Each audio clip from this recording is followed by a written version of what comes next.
ইসলামী bank news top 10।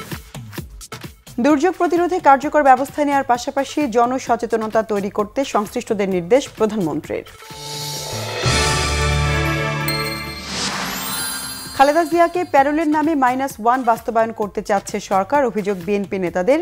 হত্যা নির্যাতন রুখতে জনগণকে আহ্বান। জাতীয় রাজস্ব বোর্ডে দুর্নীতি আগের তুলনায় কমেনি, মন্তব্য বোর্ডের চেয়ারম্যান মোশাররফ হোসেন ভূঁইয়ার। ICMAB আয়োজিত বাজেট আলোচনায় তিনি একথা জানান। মিয়ানমারের কারণে রোহিঙ্গা সমস্যা সমাধানে বেশিদূর এগোনো যায়নি। প্রধানমন্ত্রীর ব্রুনাই সফরে রোহিঙ্গা ইস্যুটি গুরুত্বের সাথে আলোচনা হবে, জানিয়েছেন পররাষ্ট্রমন্ত্রী।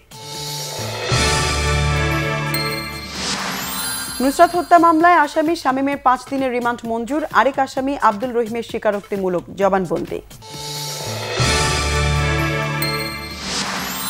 ফেনীর সোনাগাজীতে গণধর্ষিত গৃহবধূ হাসপাতালে ভর্তি। স্থানীয় যুবলীগ কর্মী নূর আলম গ্রেফতার, 2 জন পলাতক। রাজধানী থেকে অপহরণের 6 দিন পর রায়হান নামে এক ব্যক্তিকে সাভার থেকে উদ্ধার করেছে র্যাব। গ্রেফতার করা হয়েছে 5 অপহরণকারীকে। লোকসভা নির্বাচনের দ্বিতীয় পর্বে পশ্চিমবঙ্গ, আসাম সহ ভারতের 12টি রাজ্য এবং 1টি কেন্দ্রশাসিত অঞ্চলে ভোট চলছে। পশ্চিমবঙ্গের কয়েকটি কেন্দ্রে অসন্তোষ, উত্তেজনা। ইন্দোনেশিয়ার পার্লামেন্ট নির্বাচনের বেসরকারি ফলাফলে টানা দ্বিতীয় মেয়াদে ক্ষমতায় থাকা নিশ্চিত করেছেন প্রেসিডেন্ট জোকো উইদোদো।